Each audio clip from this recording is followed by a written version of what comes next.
Let's continue explaining the play and move on to 13th part of our play. We'll discuss difficult word meanings first.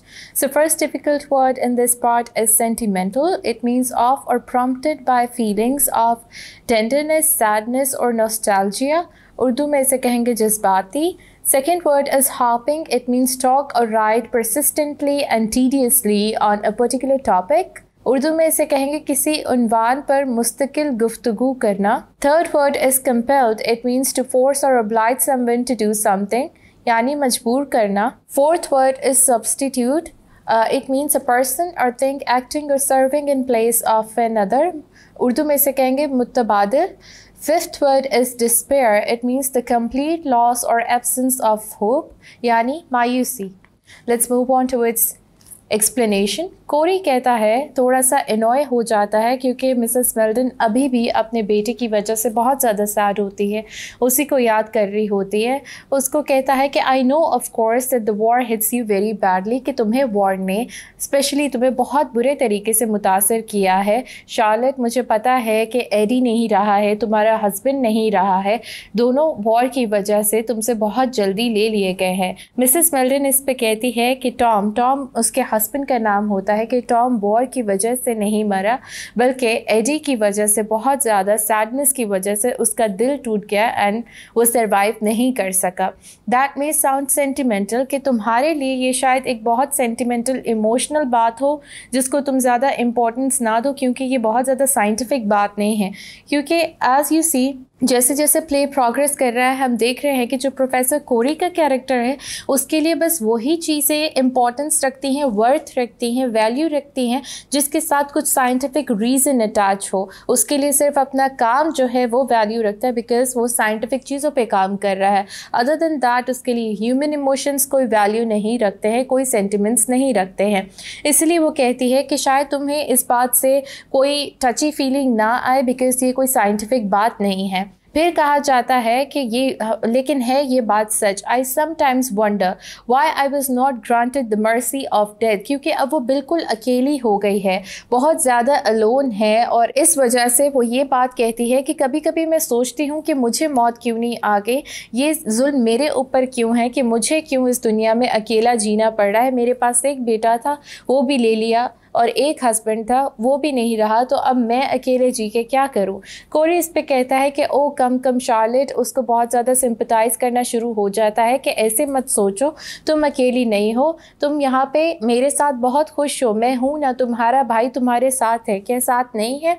जिसके बदले में Mrs Melton कहती है कि बिल्कुल साथ है, लेकिन तुम एक बहुत अच्छे बेटे के मुतबदिल नहीं हो, एक बहुत अच्छे सब्स्टिट्यूट नहीं हो कि मुझे तुम्हारे साथ एक बेटे जैसी अफेक्शन हो सके. हेनरी कोरी इस पे कहता है कि हाँ ये बात सही है कि मैं एक बहुत अच्छा सब्स्टिट्यूट नहीं हूँ सन के लिए, लेकिन इसमें ये बात भी है कि होपलेसनेस तो नहीं होनी चाहिए ना, कि तुम बहुत ज़्यादा होपलेस हो रही हो. There is no need for despair. Let me tell you about my invention. अभी भी उसकी सुई एक ही जगह अटकी है कि मुझे तुम्हें अपनी इन्वेंशन के बारे में बताना है. वो ये नहीं देख रहा है कि उसकी जो बहन है वो एक राइट स्टेट ऑफ माइंड में नहीं है, बहुत ज़्यादा सैड है, बहुत ज़्यादा ग्रीव कर रही है, उसको बस अपनी इन्वेंशन की बताने की पड़ी है. इस पे फिर मिसेस मेल्टन कहती है will you have some tea. जब वो बताना शुरू ही करने वाला होता है, अपने आप को प्रिपेयर कर रहा होता है बताने के लिए, तो उसको फिर से इंटरप्ट करती है कि क्या तुम्हें और चाय चाहिए. Let's move on to 14th part and discuss difficult word meanings. First word is expeditious. It means done with speed and efficiency, yani tez. Second word is preposterous. It means contrary to reason or common sense, या utterly absurd or ridiculous. Urdu में हम इसे कहेंगे बेमायनी. Third word is combatants. It means a person or nation engaged in fighting during war, यानी जंगजू. Fourth word is succumbs. It means fail to resist pressure, temptation or some other negative force, यानी शिकस्त मान लेना. Let's move on to its explanation. कोरी कहता है no thanks, क्योंकि उस पिछले पार्ट में मिसेस मेल्टन उसको ऑफर करती है कि क्या तुम्हें और चाय चाहिए, जिसके जवाब में कहता है no thanks. Now शार्लेट, जब मैं ये कहूँ कि when I say that war ought to be revolutionized, जैसे कि उसने पिछले पार्ट में ये मेंशन किया है कि मैं वॉरफेयर में इनकलाब लाने की बात कर रहा हूँ, तो मैं इससे ये कहना चाह रहा हूँ कि जो वॉर 5 साल तक रही है मैं उसका टाइम ड्यूरेशन कम कर सकता हूँ. एक वॉर, ये वर्ल्ड वॉर 1 की बात हो रही है 5 साल तक प्रोलॉन्ग होती रही, उसको इतना ज़्यादा लंबा नहीं चलना चाहिए था, बल्कि 5 डेज में ही ख़त्म हो जाना चाहिए था। मिसेस मेल्टन ये सुन के कहती है, have you invented a means of restricting the duration of Wars, कि क्या तुमने कोई ऐसी चीज़ ईजाद की है जिससे हम वॉर के जो टाइम लिमिट है उसको कम कर सकते हैं। इससे उसको ये लग रहा था कि कोई बहुत पॉजिटिव इन्वेंशन की है जिससे वॉर जो है वो 5 साल के बदले 5 दिन में ख़त्म हो जाएगी। सुनने से यही लग रहा है। कोरी कहता है, वेल यस, अगर तुम ये कहोगी तो ये भी गलत नहीं होगा कि मैंने कोई ऐसी इन्वेंशन की है जिससे हम जो वॉर का टाइम लिमिट है उसको रिस्ट्रिक्ट कर देंगे, उसको कम कर देंगे। वेल द कॉम्बेटेंट्स, अब बात की जाती है कि जो लोग वॉर में जाते सोल्जर्स, जंगजू, उनकी टेक्निक्स के बारे में बात करता है कि well the combatants ought to aim at in war, और इस तरीके से अटैक करना चाहिए, इतना सिवियर अटैक करना चाहिए पहला आपको कि जो दूसरी पार्टी है वो उसके आगे खड़े ही ना हो सके और बिल्कुल अपने हथियार डाल दे डर के। मिसेस मेल्टन कहती है, आई सी। कोरी फिर कहता है, that means that the weapons of war must be made immediately more horrible. अब उसकी इन्वेंशन के बारे में हमें पता चलता है कि जो उसकी इन्वेंशन है उसने कुछ ऐसा इजाद किया है कि जो वॉर है वो और ज़्यादा ब्लडी हो जाएंगी, और ज़्यादा हॉरिबल और डेविस्टेटिंग हो जाएगी। वो चाह रहा है कि जैसे वॉर होती आई है वर्ल्ड वॉर 1, वो बहुत ज़्यादा टाइम लिया उस वॉर ने और बहुत तबाही तो बहुत हुई, लेकिन वो सेम तबाही चाहता है कम टाइम में, मतलब 5 दिन में 5 साल की तबाही हो जाए। मिसेस मेल्टन कहती है कि तुम चाह रहे हो कि वॉर और हॉरिबल बने, क्या ये पॉसिबल है? इसके जवाब में कोरी कहता है, येस और yes, we haven't yet reach the limits of horror. अभी भी हम एक हॉरर की लिमिट को रीच नहीं किया है हमने वॉर में। अभी भी वॉर्स जो हैं और हॉरिबल हो सकती हैं और ब्लडी हो सकती हैं। Let's move on to 15th part, and there is just one difficult word in this part, which is dwell. It means to live in a place or in a particular way, यानी बसना। Let's proceed to the explanation of 15th part. अब इस बात में क्या होता है, Mrs मेल्टन फिर से अपने बेटे एडी को याद कर रही होती है और कोरी को कहती है, मेरा बेटा सिर्फ 19 साल का था, सिर्फ 19 साल का था जब उसको जंग में मार दिया गया। उसको ऐसी जंग में मारा गया, ऐसी फाइट में मारा गया जिसके बारे उसको कोई इल्म नहीं था, कोई नॉलेज नहीं थी। That seems to be a horrible thing, क्योंकि इससे पहले कोरी बात कर रहा होता है कि उसको वॉर को और हॉरिबल बनाना है। अभी भी कोरी के अकॉर्डिंग जो वॉर्स थे वो एक बहुत ज़्यादा हॉरिबल स्टेज पे नहीं थे, उसमें इतने ज़्यादा हॉरर नहीं थे। जिसके जवाब में मिसेस मेल्टन ये कहती है कि अगर तुम किसी हॉरिबल चीज़ के बारे में बात कर रहे हो तो ये सबसे ज़्यादा हॉरिबल है कि मेरा बेटा ऐसी जंग में मारा गया और इस तरीके से मारा गया। कोरी इसके रिप्लाई में कहता है कि ये फिर से एक माँ की फीलिंग्स बोल रही है। अपनी माँ की फीलिंग्स को साइड पे रख के जो मैं बता रहा हूँ उसको एक ब्रॉडर पॉइंट ऑफ व्यू से देखो और समझने की कोशिश करो। मिसेस मेल्टन कहती है कि मैं ऐसा नहीं कर सकती हूँ Henry. The whole war for me comes down to this one thing, कि मेरा बेटा जो बहुत यंग था उसको स्कूल से एक फ़ाइट में ले जाया गया, वॉर में ले जाया गया।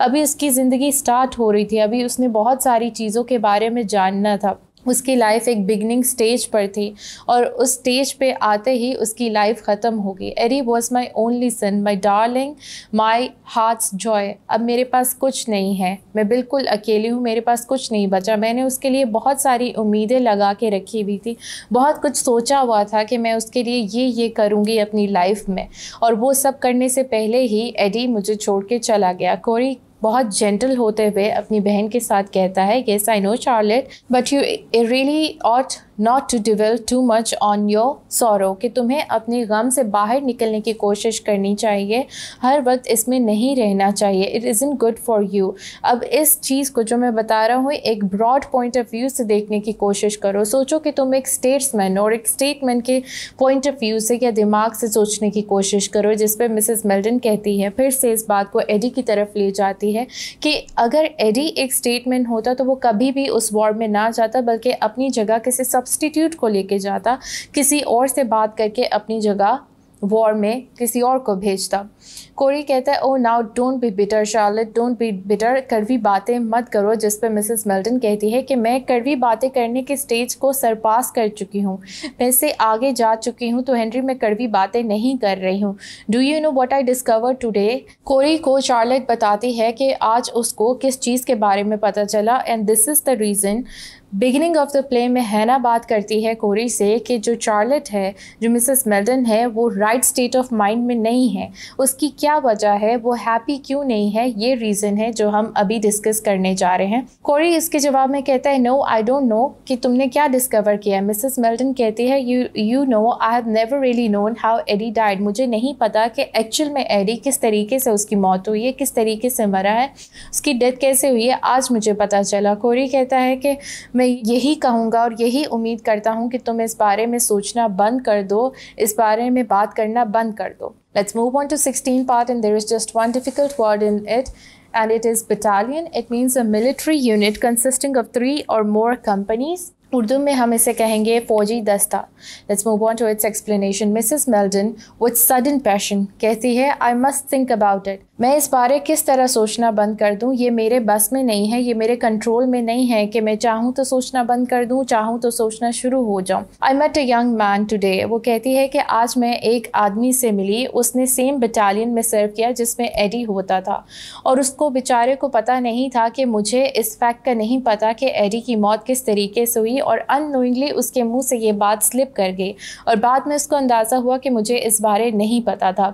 कोरी कहता है people ought not talk so much about the war. फिर से वो एक साइंटिफिक माइंड के साथ, इमोशनलेस माइंड के साथ ये बात कहता है कि मुझे समझ नहीं आता कि लोग वॉर के बारे में बात क्यों करते रहते हैं, एक चीज़ जो हो गई है उसको भूल के आगे बढ़ना चाहिए। वो इस माइंड स्टेट का आदमी था। मिसेस मेल्टन अपने आप को रिकवर करते हुए कहती है कि तुम्हें पता है कि वॉर के सीईओ ने मुझे एक ख़त लिखा था जिसमें बताया गया था कि एडी की डेथ एक शेल से हुई है, जिस ट्रेंच में था वहाँ पे एक शेल आके गिरा और उसकी डेथ हो गई, और इसमें यह भी लिखा हुआ था कि एडी को बैरी किया गया है, उसको दफनाया गया है, जहाँ पे वो मरा वहीं पे दफना दिया गया। तो ये जान के एटलीस्ट मुझे थोड़ा सा सुकून था कि उसको म्यूटिलेट नहीं किया गया, ऐसी उसकी डेथ नहीं हुई कि उसके बिल्कुल टुकड़े टुकड़े हो जाएं, बल्कि उसको प्रॉपर तरीके से दफनाया गया है। मुझे इस चीज़ का सुकून था। I was relieve from this side कि जब मेरा बेटा उसकी डेथ हुई तब भी वो मेरा प्यारा सा बेटा था, उसके टुकड़े टुकड़े नहीं हुए, वो अपनी सही स्टेट में मरा है। मुझे ये सोच कर सुकून मिलता था कि एक सोल्जर को एक सोल्जर ने एक सोल्जर की ग्रेव में दफनाया है, एक सोल्जर की कब्र में दफनाया है, लेकिन ये सच्चाई नहीं है, उसको दफनाया नहीं गया था हेनरी।